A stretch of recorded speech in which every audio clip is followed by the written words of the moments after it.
Start recording, and here we go in 3, 2. What's going on, ladies and gentlemen? Welcome to Redeploy, your one-stop shop for everything Battlefield. Well, yeah. Shop? What mostly. are we shopping? One-stop shop. I mean, you shop for news, information. You know, we both have. Never mind. We won't get into that. Anyway, hi. I am Nytetide. Along here with me is ChaosMole. What's up, Mo? Hi. It is very early here. It is 4:15 a.m. in the morning, and I'm great. It's not. I guess it's not too late for most people. It could be considered late here, but for me, it's not. I am the Nytetide. This is when the night comes alive. It's around 10 o'clock here. So, man, so what is Redeploy? We came together. We said, hey. Let's do this thing. Actually, that's not true. You said, hey, do you want to do a Battlefield podcast? And I was like, sure. Hey, person number 23 on my list. You want to do a Battlefield podcast after I asked all the other people? Look, I mean, I don't think you made out too bad. We got a nice overlay. Like it's production quality. What I lack for in skill, I make up for in other things. Well, no, I'm joking. You were actually the first person I asked to do this. Oh, yes, that's actually awesome. I appreciate that. Mm-hmm. Well, it's kind of funny too that you would ask that because I'm very openly not a fan of Battlefield, which is why this podcast is going to get very interesting many of the times. And we'll talk about my many reasons and grievances with the Battlefield series over time as we progress through various episodes, I am sure. However, I have to say, one of the reasons I said yes, and probably the marquee reason I said yes, being a kind of self-decreed Call of Duty fanboy, is that COD's going back to World War II this year, and you asked me to do a Battlefield 2042 podcast. That's too late. Don't try it. Just move on. You're too late, man. It is. No, it's honestly though, legitimately. I actually didn't know that COD was World War II till after you asked me to do the podcast. But it does stand to reason that I am significantly more interested in 2042 now that I know that COD is in World War II this year. Because I'm tired. I'm tired of playing the World War II shooters. And Battlefield just released a World War I and then World War II shooter. But I'm tired. I'm tired of the 19, 20, 30, 40s. Can we please, well, I guess technically the teens too, but can we please not? Can we just have modern combat? Well, this is why I always like Battlefield 1, right? I said it yesterday, because Battlefield 1 is technically complete bullshit with all the weapons and everything they're using there. They have 90% prototypes and 95% weapons which actually came out in between World War I and World War II. And it's this is enough steampunk-esque stuff happening in Battlefield 1 that I can actually deal with this, because you have those weird-looking weapons where you're just like, how is that thing even shooting? What is this? And this is why I was okay with Battlefield 1. And then Battlefield 5 came around, or Victory, whatever you want to call it. And it's just, like you said, the same thing with COD, right? It's this, we now had a fair amount of World War II shooters out there. In Call of Duty, in Battlefield. That's an understatement. And it's and keep in mind, not forgetting, we also had Medal of Honor. Medal of Honor, yes. It's and I have the feeling when we are looking at the selling numbers and stuff, it's always the World War II games have not really done well. So why are we going back to those every time the community is no, actually, we don't want that. But we are still ending up in those things. It's why? So I actually have an answer for you. So I think that there's potentially a marketing ploy, and it's potentially a nice lie that they tell themselves, is that every so often going back and revisiting those other time frames is one of those things where every year you've got new generations of people that have never played, right? So again, for me being a kind of massive Call of Duty nerd, but also having played a fair amount of Battlefield. Like my I think first Battlefield game that I remember playing was Modern Combat back on the original Xbox. So like I've had my fair share. What? Concept lab.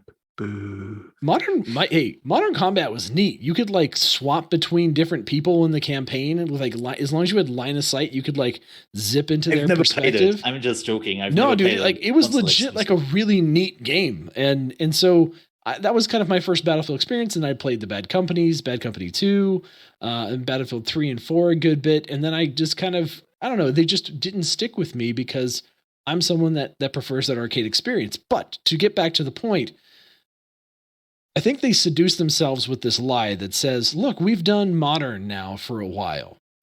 And there's a whole generation now of players that have never gone back and experienced World War I, World War II. So let's just take a year and throw that in there and maybe entice them to go back and play that type of a game and give this whole modern thing a break and kind of change the scenery. And I'm like, okay, but it keeps like you mentioned, it keeps bombing in sales every time they do it. So like, why?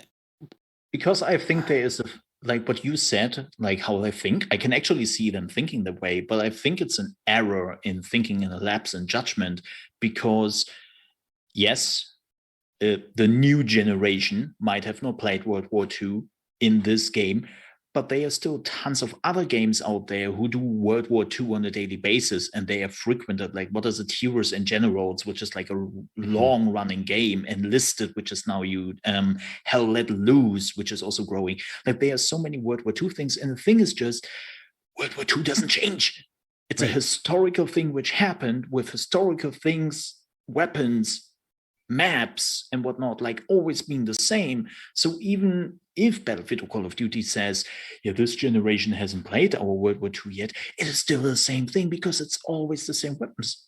In a modern setting, that doesn't really happen because, like, even if you say like Battlefield 4, if you look at Battlefield 4, that actually plays in 2020. Oh, okay. So I didn't know the time frame.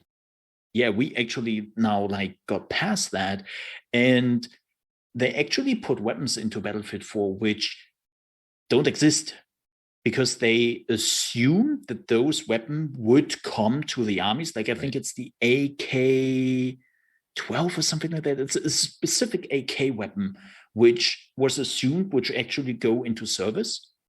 Never came. Never came. So like even if we have like a lot of modern games, this is the point I want to make. Even if we have a lot of modern games, they would still be different because we change a lot of shit. Right. Tanks, airplanes, weapons, like we do a lot of research and technology stuff in the real world, which would also change then, of course, the games. And I was like, yeah, why are you not, like, there's so much you can do with the modern era. Why do you want to go back to World War II? Yeah, I mean, you look at, I mean, you had the Tom Clancy series really doing that extremely well with kind of the Ghost Recon Advanced Warfighter, and then I think they had Future Soldier. Like those were really solid games, completely different scale and scope. I understood, but they were still kind of taking those ideas, and then you know, to kind of call back to my COD, Treyarch has always been that like historically gray, kind of pushed forward a little bit kind of thing. Like the Black Ops time period was set kind of in that kind of, you know, Vietnam-y period, but with weaponry that was, well, this was prototyped in that time frame, so maybe it's there. All these companies do that stuff because they know that they have to add some kind of variety to it and give themselves some kind of leeway. And we were talking a little bit last night about this, and I think it's a worthwhile subject to bring up. So we're going in now to 2042, and the thing that is kind of interesting whenever Battlefield does kind of go around these time frames is that Battlefield has always portrayed itself as the more accurate of the shooters. I still don't know why, but okay. I don't know why either, but they do it, right? And well, I'll say this, to be fair, for many years, Battlefield in terms of accuracy of terminology in the game, in terms of accuracy of weapon parts that you could upgrade, in terms of the kind of mocap motions of reloads and all those different things were always very accurate. But at the same time, the guns could have been fictional, and certain kind of equipment is either prototyped or futuristic or whatever. So it's always interesting to me they position themselves in that way to give themselves that freedom, yet still claim that sense of authenticity. And it's nice to see them go to 2042 and show some different types of gear that does exist now. Things like grappling hooks, things like wingsuits that they can now take advantage of, that they have the horsepower of these, better engines, better tech, better, hardware to really kind of push the boundaries. And so I'm actually really, those are things that I saw in the trailer that actually kind of excite me for the game, is that they don't seem so obsessed with that kind of, messaging of authenticity. It's really more of a only in Battlefield moments, these kind of messaging of cool, and kind of leaning into that perspective. Absolutely. I think that's very important. Like, I really hope that they have finally realized that, there are a lot of like purists in Battlefield, like those people who are like, I want my military feeling. Yeah, back in the military. I was like, Frank, you were never in the military. Stop. And it's like, okay, like, we have those in Battlefield. But I think they have finally realized that it's actually a good idea to just do bullshit. Like, just lean in and acknowledge the craziness which can happen on the like the Battlefield moments, as you call them, right? As like, just lean into it. There's so much great moments. Like, we have seen them in the trailers, right? They are sending off like a buggy into like a chopper with C4, make it explode, and all the things happening. Right. It's like,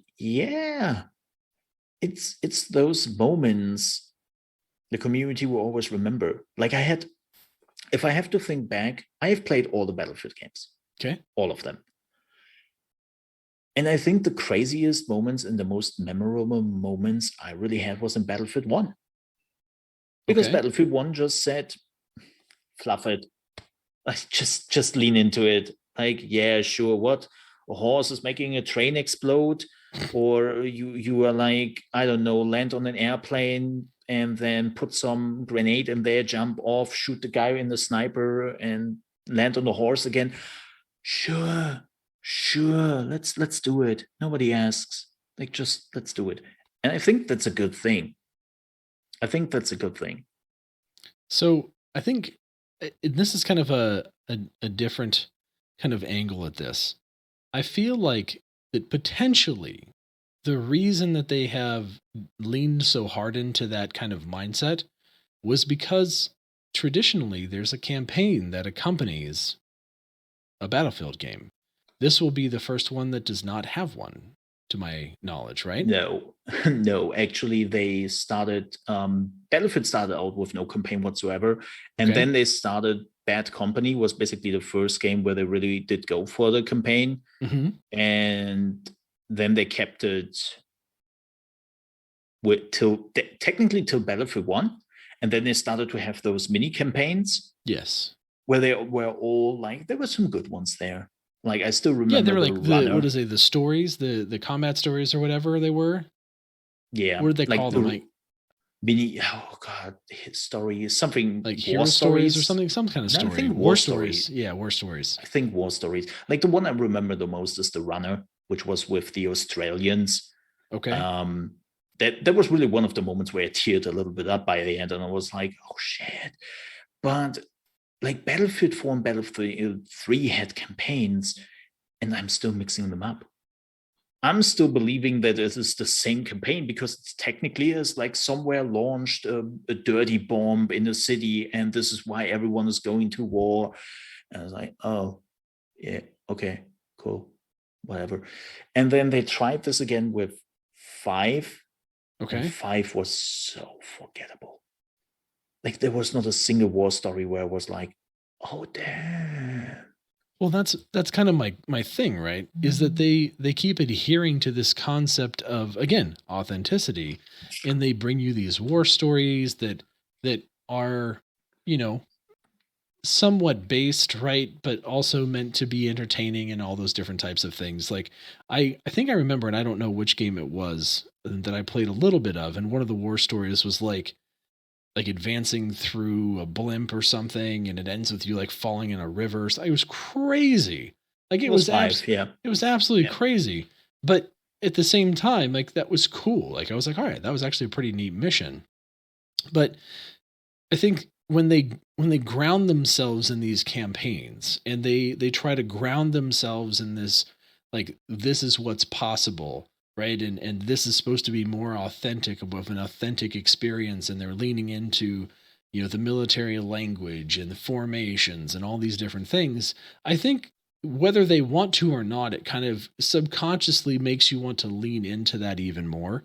And so when they say, all right, we're just getting rid of campaign, it's just multiplayer, we're just going to do what we're good at, we're just going to make a Battlefield game, I think that it psychologically is very freeing for them to be able to not have to be based by anything. They can just say, we're making these big old maps, we're putting these vehicles in it, we're going to have this type of movement stuff, we're going to have these types of weapons, and it's just going to be chaos all the time, because that's what you want anyway.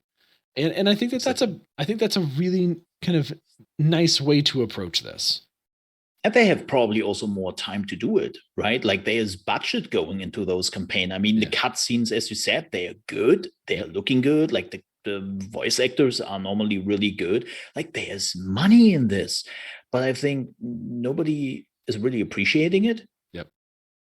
And it's like, yeah, so why wasting money and, most importantly, time on this? Like I'm pretty sure they didn't couple those missions together in just 2 months or so. Like I'm pretty sure it took them much, much longer.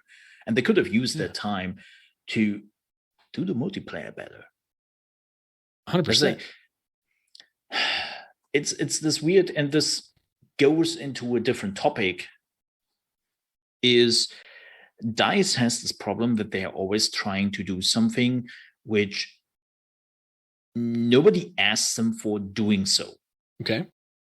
So in Battlefield 1, in the middle of it, they were announcing like, hey folks, we heard you loud and clear, and we want to condense those Battlefield moments in an esport moment, 5 versus 5.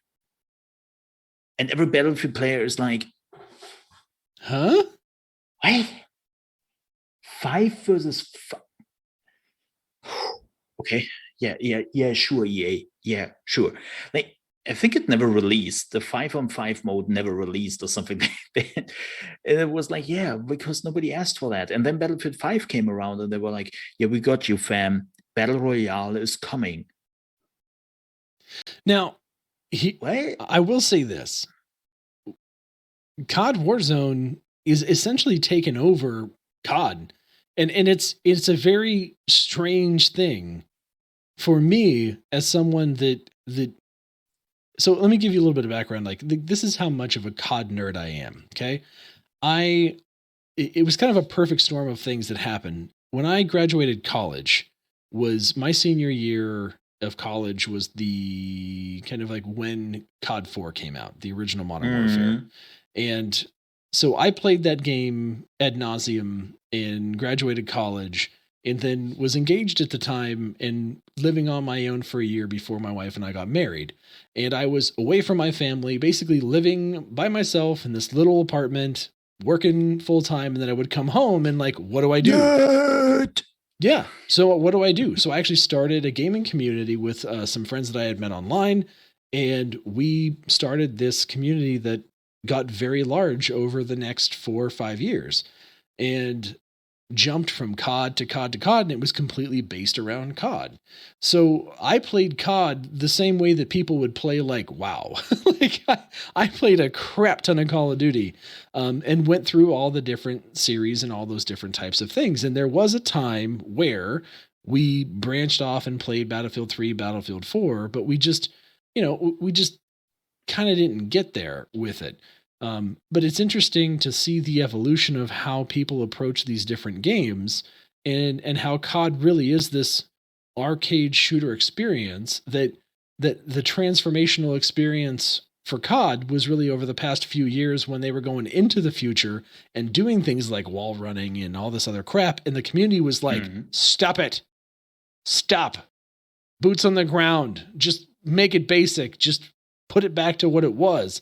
And it's so interesting to see kind of how that community goes from there to then all of a sudden they introduced this Warzone, and all the people that don't want to play Fortnite and all the people that don't want to play Apex and aren't taken by PUBG because they just would rather play COD, all of a sudden move into this experience that's not COD at all.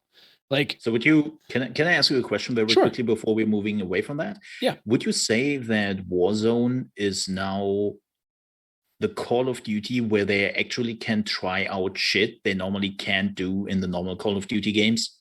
Like where they can put the little bit of the strange things. Oh, yeah. People are more open to that. Yes, 100%.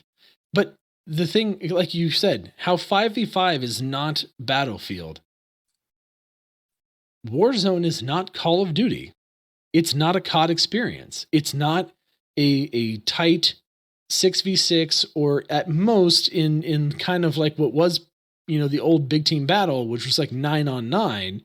Right. And I think they got up to 24 players at one point, but still, like it's 6v6 is kind of COD's bread and butter. And when you take that 6v6 experience and then all of a sudden say, we're going to do a BR that's 120 some odd players on this massive map and all this kind of stuff. And there's armor, which you don't have in the main game. The weapons act differently. The attachments work differently. It's this whole separate experience that isn't COD, but it's basically taking over and becoming the direction that Call of Duty is moving in, which again boggles my brain to know that for years and years and years, COD's always been this 6v6 arcade experience that now is essentially becoming one of the most competitive BRs in the scene.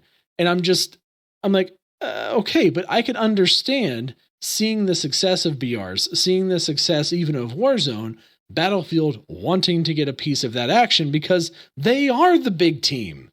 They are the we do big maps, we do it big kind of experience. Exactly. It's really their wheelhouse to make something like that. And from what I understand, because I didn't play it, it actually wasn't bad. Was it Firestorm? It was. Was it bad? They already screwed up the interface and how you loot shit. Like it was one of the most obnoxious things I've ever seen. Really? Like it's you would assume that this is something they really have to nail, how you do interfaces or how you like loot something. And the game was just like, so we throw around 30 items here on the ground, which are also overlapping each other. And you just try to pick up the right thing with the action button. Oh, things are shooting at you? Well, then I hope we really hope you were quick about it. It's like, what? So you're saying they had serious design issues with their first run out? It was so bad. And it's also like, then they also tried to put like vehicles into the game. But the reality was, of course, that vehicles was pretty strong. Like when you have like a tank in front of you. No. Vehicles are strong against infantry? Pew, pew. But the whole thing was, I think the problem is that with Firestorm, it was integrated into Battlefield 5. Okay. It wasn't a separated thing. You needed Battlefield 5 for that. Yep. And Battlefield is already pretty close to a BR game, as you have already mentioned, right? They are the big team. So a lot of people have a lot of expectations of like the Battlefield things in the BR game, which they couldn't really met. And then, as I said, the execution was sloppy. It was just sloppy.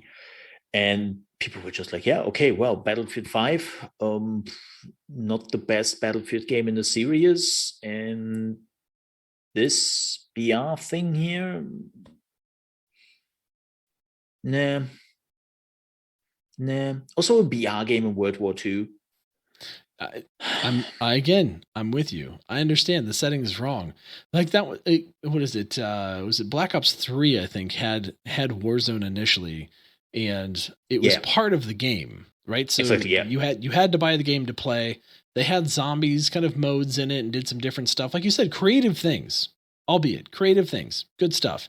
But aside from that, when they made it standalone in Modern Warfare and continued on with it, and then now are now taking that into this kind of era of Cold War and really making it its own thing. It's as free to play, whatever you want to do. There's mobile versions of it. Like they're really leaning into that. But when people say I want to go play some COD now, they're talking about Warzone. And again, it just boggles my mind how this kind of craze can evolve these types of games over time. So again, in a potentially shocking statement, I will say it's refreshing for Battlefield to see all these things happening around it and kind of make a bold decision to say, you know what? We're just going to go back to basics. We're not going to do a campaign. We're not going to do a BR, at least it's been announced.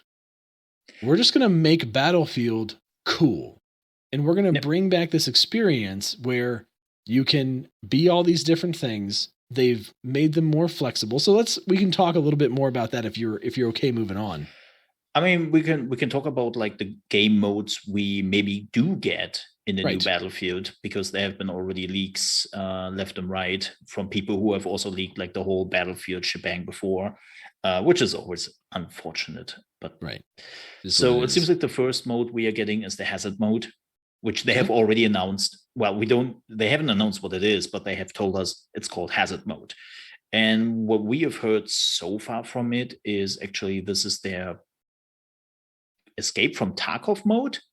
What they're basically trying to do. They're basically trying to do like an escape from Tarkov thingy in the Battlefield world. I mean, that could work.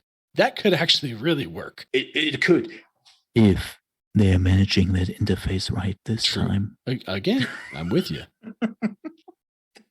Don't do that interface from a Firestorm again, please don't do that. But no, that's apparently the thing they will showcase on July 22nd, when they have like the big EA event. So that is the thing they're working on. And then there was this completely unannounced mode, which they also wanted to showcase. And that thing will be, so what we have heard from the leaks is this is the crazy mode, where they are literally taking all the battlefields which have existed and throw them into one mode. Like they are throwing in the old Battlefield maps. They are literally putting in like a World War I tank from Battlefield 1, fighting against a tank from Battlefield 4. Like you will use all the weapons. The maps are not, like they say this will completely be unbalanced. There will be no balance because it doesn't make sense. Right, when you were fighting with World War I equipment against like a soldier from 2021, then where's the balance? But this will be the fun mode. Okay. So those are apparently, and then of course we have the standard Battlefield mode. Right. And so, but they're making some changes. So you still have these kind of Levolution events, but they're different. They're bigger. They're crazier. The one that we've seen thus far is like there's two. We've seen a sandstorm and we've seen a tornado. And I watched the extended interviews about these things. And so what I have found out is that they are not going to be consistent. They're not going to happen every time, and they're not going to happen at the same time every time. So that kind of adds this kind of neat kind of thing to it, because it's going to add that variety. Oh, I played through the map and like it didn't happen, and we were able to just kind of play it straight. And like, oh, this next time though, like the tornado came and it came from the west as opposed from the south, and like it's going to constantly change how you have to adapt to the field of battle when these things happen. And from going from the Levolution events that you could manually trigger on your own to now having these kind of mass chaos weather events that are going to dramatically change the field of battle and differently each time, I think that was a huge, huge move in the right direction. The question is if we still have manual levolution events. Like the question is if we can still like shoot a building long enough till it then collapses like Shanghai Tower in Battlefield 4, like if they are just doubling down on it. So that's one question we have to keep our eyes on. They've definitely mentioned many map control type tactics, right? Like being able to control bridges and control zones and things like that. And those aren't what I would consider levolution things, but there's certainly interactive items on the map, right? You could do the same thing in Battlefield 4 already. Like that's nothing new. You can do the same thing. Like those road bumpers you can on the bridge activate and something like that. Yeah. And it's like, okay, we have seen that before. Nice. But I wonder. No, I mean but I know what you mean. Like being able to like really take down a building and do those different types of things. I'm curious to know that too now that you put that in there. But I could see them not doing that in favor of having that kind of randomness of these levolution weather disasters. But that's not all. They're also leaning into a couple other very new experiences for Battlefield that to me are going to be welcome. One of my biggest gripes with Battlefield is literally the redeploy after death. Because you run and then you die and then you have to run all over again and then you die again and then you have to run all over again and you have to die again. And it's just a constant thing where like if you can't spawn in a vehicle or those types of things, or if you're spawning near teammates and your whole squad was wiped, like it takes you a good while on some maps to get back into the action. And again, I'm that COD player. I want that quick back into that engagement, that quick satisfaction of being back in there. And that's not always happened. Now, the thing that I'm interested in is they talked about now being able to call in vehicles via like a little PDA that you have, and they will literally just fall from the sky. Like you want a tank, boop, boop, boop, tank. Boop. And you can actually position that and how often you can do that. Yeah, I don't know, but they were even talking about using it in scenarios where, hey, if there's a real pesky sniper that you can't root out, you can drop a tank on his head, right? Yeah. Like that to me is going to bring some interesting game moments, which will be very frustrating if you're the sniper, but hilarious if you're not. But those types of things. And you did give the enemy team a tank. So. Potentially. Potentially, probably a good idea. Oh, I mean, you killed a sniper, so it's always a good idea. Let's be honest here. Sniper. 100%. That's the only thing which matters. It is. So I like that concept, though. I like the concept of being able to bring vehicles in so you can move on the map faster. So, like, hey, in some of these bigger maps, it's like, hey, I'm in objective A. We took A. Now I need to move to objective C. But God, there's a million miles of map between me and there, and I don't even have a bicycle to get over there. Can I please have something? And there's going to be a way for you to be able to call something in and get there. I think that was a good move.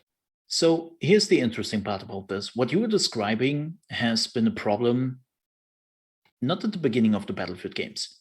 There was always void on the map. There was always this void where there was literally nothing going on. Right. And if you get killed by a sniper in that void, you're like, I was just running 5 minutes to this freaking point. I haven't done anything. And you mother trucker are now shooting me in the head here. Are you crazy? Do you have a death wish? I will find you and your family. And it's like, and it's like, they always had this problem. Mm-hmm. The void was always a problem in Battlefield games. But, and this is the big but, you always had vehicles. Vehicles were not a rarity in Battlefield games. Right. You had so many vehicles that sometimes even in the first Battlefield games, there were vehicles left over at the base when everyone was jumping in vehicles.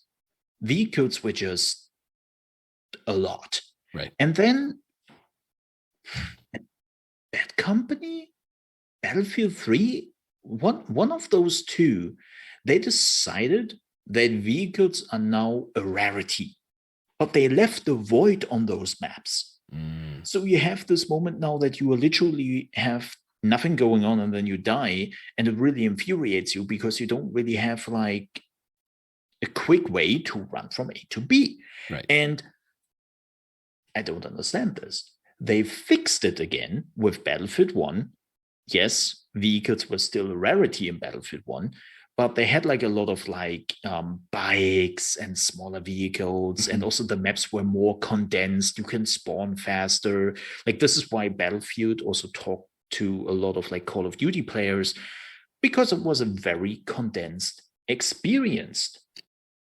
This is why a lot of Call of Duty players actually said, hey, Battlefield 1 is actually not too bad in comparison to the other Battlefield games. I can play this. Because they made it more condensed. And then Battlefield 5 came around, and we are back to business. Well, there was that one Battlefield that Battlefield fans don't like to talk about. That Hardline. That was the best Battlefield game to date for me. Like, and that can be its own podcast, is why Hardline was the best Battlefield to people that aren't Battlefield fans. Because it wasn't Battlefield. But it did solve that problem, because all of the vehicle, and this is one of the fundamental things about on this topic. Hardline solved the problem of vehicles. And for me, as someone that never puts a ton of time into Battlefield, admittedly, because I get so frustrated with vehicles, I get supremely frustrated that I can't. I run to a place, I maybe get a good kind of angle of attack, and all of a sudden a tank rolls in, and I've got nothing. I literally have nothing. I have no anti-tank, at least in Battlefield, I think it was 5 recently that I downloaded and played. At least I had like an anti-tank mine off the bat. And like usually there's somebody that has some type of a base rocket, but it still takes like 5 rockets, and you only have 2 to be able to take out a tank. So like, I don't have a way as an infantry person to combat a tank in that scenario. And sure, in a based world, I wouldn't, but it's a video game. And as a player, okay, well now I'm just screwed. And I keep getting put into the situation over and over where if I'm not this support class that has these things to specifically combat vehicles and make it my mission the whole game to go anti-vehicle, I'm just not having fun, because I'm getting crapped on by helicopters or tanks or Humvees, because everything's got guns. Where on Hardline, nothing had guns. Vehicles were pure transport. No, there were guns and vehicles. I have to interrupt you there. You could shoot from vehicles. Some had miniguns. The little bird didn't have guns. No. They had actually some vans who had like mounted on top vehicles, but they were still vehicles. Like, you could still it's like a car though, and I'm pretty sure that you could take them out with like a well-placed grenade. Yeah. As I said, like, again, they were cars, right? It's the same thing with Battlefield 1, where you can literally take a weapon in Battlefield 1 and shoot airplanes. Right. And some like, I have shot a lot of airplanes when I used the support class with an MG, and I was just like shooting 200 shots at them because I don't give a fluff about that as a support. And that airplane guy is like panic rolling over the sky and then still dies. It's like, it's this feeling of, I am not a victim here, right? I'm not just this guy who puts a red X on his forehead and is like, shoot me. Right. So that was also one of the things why Battlefield 1 was, I think, pretty fun. And then Battlefield 5 rolled around, you did the same thing, and it's like, pew, pew, 1 damage. Oh. Yep. Well, whatever. We're back to this again. But again, these are kind of the fundamental things that I've always taken issue with Battlefield, where other people embrace these things. They're like, yeah, vehicles are awesome. You get in a tank and you go and you're supposed to feel powerful. But it wasn't always that the case. Like, again, this is one of those problems Battlefield always has. It tries Battlefield games, like in Bad Company 2. Tanks were devastating, yes. But one person could take out a tank. Right. Like, and then they took that away with like 3 and 4 again. And then they brought it back in Battlefield 1, where literally one guy can take out a tank. If you hit, you just have to nail it. You've got the freaking repair engineer that's sitting there with a little welder on the side of the plane, healing everything while it's taking damage. Thankfully you cannot do that. I'm so glad they took that out with Battlefield 1. But it's like, I think this is something we talked about earlier, or not earlier, like something we talked about yesterday. DICE has a real problem sometimes with deciding which of the things work and which things don't work, and then decides which they want to keep and which they want to take into the next Battlefield game. And this is why you sometimes have Battlefield games where you think, yeah, this works for me. And then the next Battlefield is coming around and you're like, why? Why did you change that? So I hope that 2042 make the vehicle strong. Sure. Make the vehicle strong. Oh, I have no doubt they will be. Don't make me useless. Right. Like, I don't want to just look at a vehicle and be like, oh, well, I'm dead. I mean, they can do that, because that brings us to another topic in the new Battlefield. We have now classes, right? We have now a class system or operator system, because we need a different word for that. And where you have like special abilities, but all the weapons you take with you are completely up to you. Yes. Well, yes. Yeah, all the weapons are up to you. The only difference is your passive and your special ability you get. Right. And there's common equipment that you can choose on any class, which is awesome. They have like a common equipment pool, and then they have that specialized piece of equipment. Like only one class gets the zip line. They talked about it in that EA Extended, where they said that there's a generalized pool of equipment now that you can apply to any of these classes or operators. But then there's that specific thing to that one operator that will only be available to that operator. And I don't have a problem with that. I think that's a decent system, because that's fine if it's just gadgets. But I have a problem with the moment they're doing the same thing like they sometimes did in the old Battlefield games. It's like there's just this one dude who can use a rocket launcher, and everyone else, good luck, suckers. Yeah, I don't like that. Well, and I think that's what they're trying to address and what they acknowledged. And in that extended kind of interview, they did talk about how you would see on certain maps that as soon as, a vehicle rolled up, you would see the entire classes of everything just switch to anything with a rocket launcher. And so you kept seeing all of this one specific class or specialist being used because they were specifically trying to get the weapon they needed to combat the threat. Right. And that, yes, because that's how you made the game. You made the game. If I want to be anti-vehicle, then I have to just run that, and everything else be damned. If I want the AR or DMR that's in the class with the rocket launcher, so I have access to the rocket launcher, I have to grind now through 50 different levels to get the one gun that I finally want to use on this class. And that's the kind of stuff where we still don't know how this is all going to work from a tier perspective. Exactly. And how all that's going to unlock. But on the surface, I at least give them credit for saying, we're not going to lock you into this stuff anymore. We're going to allow you to a little bit more freedom. What kind of ability that you want to kind of maybe key in on, or a couple different things of abilities. But when you're unlocking things, you're unlocking them for everyone. You can, once it's unlocked, it's just unlocked and you can use it. I'm like, thank you. Yeah. We need that. I think, again, like I said it before, Battlefield is such an inconsistent game. This is why I think most people have a love-hate relationship to Battlefield, like I have. I love Battlefield. I also hate it to the core. It's classes. You won't believe, like every Battlefield game, they're changing the classes. The Assault, yeah, that's the medic. No, actually, now it's the dude with the rocket launcher. Oh, no, this time it's the dude with the ammunition. I was like, can you please make up your mind what the Assault is? It's like the support. I'm running around as a support class, and I'm like, yeah, I'm the dude with the ammunition, right? No, this time you're the dude with the rocket launcher.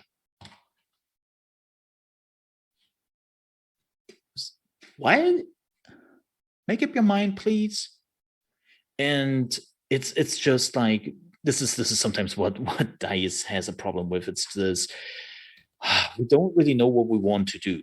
And okay, you can also say they love to experiment, but it's like, why did you have to change the Assault from the dude with the rocket launcher now being the medic. What was wrong with the assault with a rocket launcher? Or in Bad Company, I think they had the mistake where they gave the assault the grenade launcher, but also was the medic, and it was just he was too strong. Well, healing in and of itself is its own thing we could have an entire podcast on. And we might, who knows, but that's certainly one of the biggest things though, across these classes.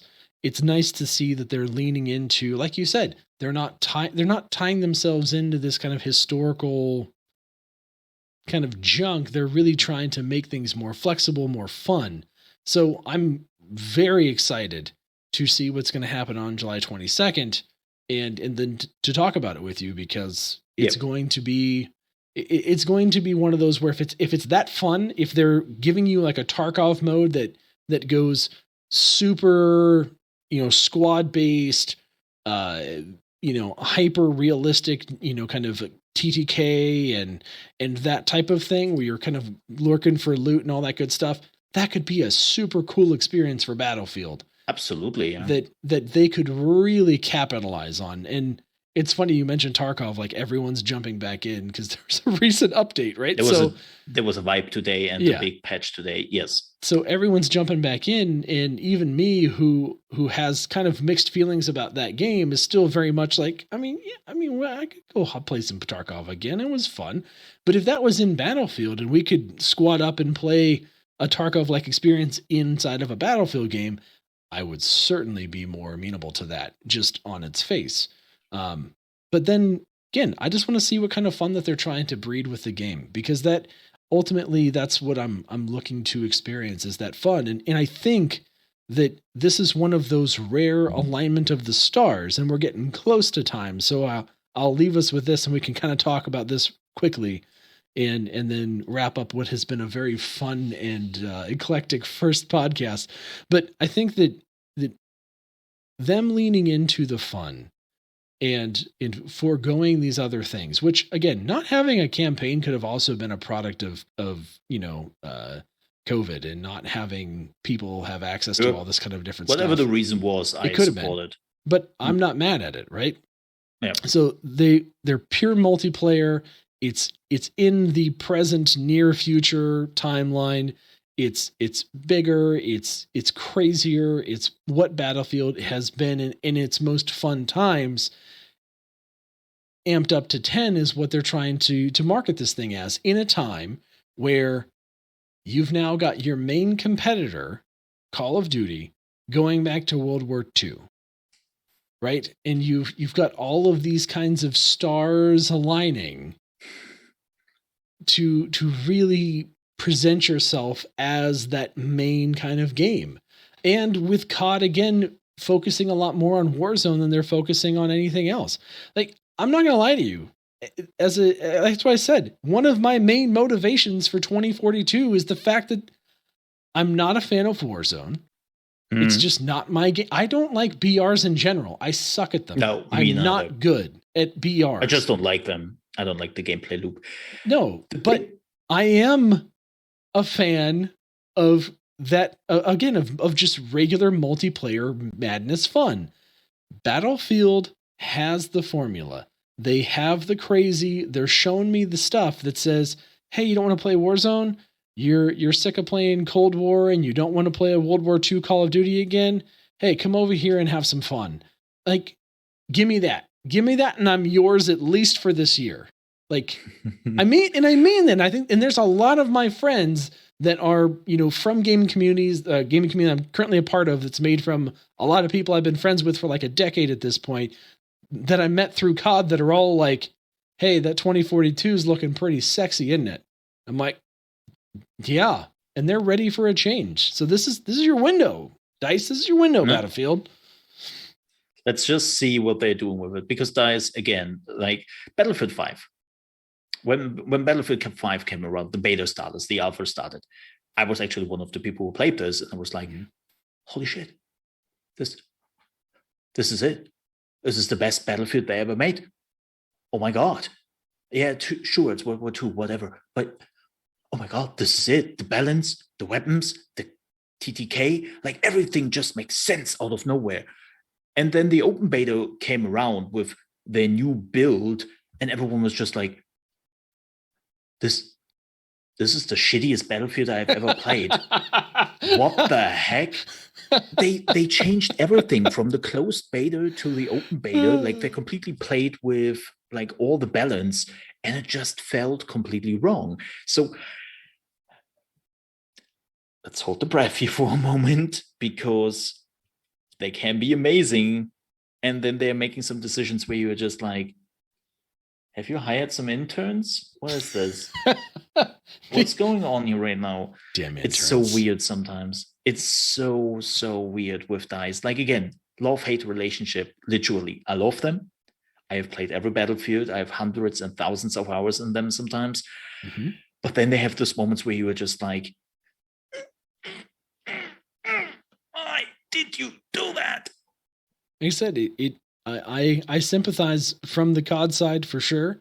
And I'm definitely looking forward to seeing more about 2042, which is why the Redeploy podcast exists. So that's going to be a good place for us to wrap it for this episode. Mm-hmm. So make sure you're catching us live Wednesday nights on my Twitch channel. If you would like to do that, twitch.tv/Nytetide. If you would like to catch the VOD of this, you can do that on ChaosMole's YouTube channel, youtube.com/ChaosMole. Which is youtube.com/ChaosMoleFX.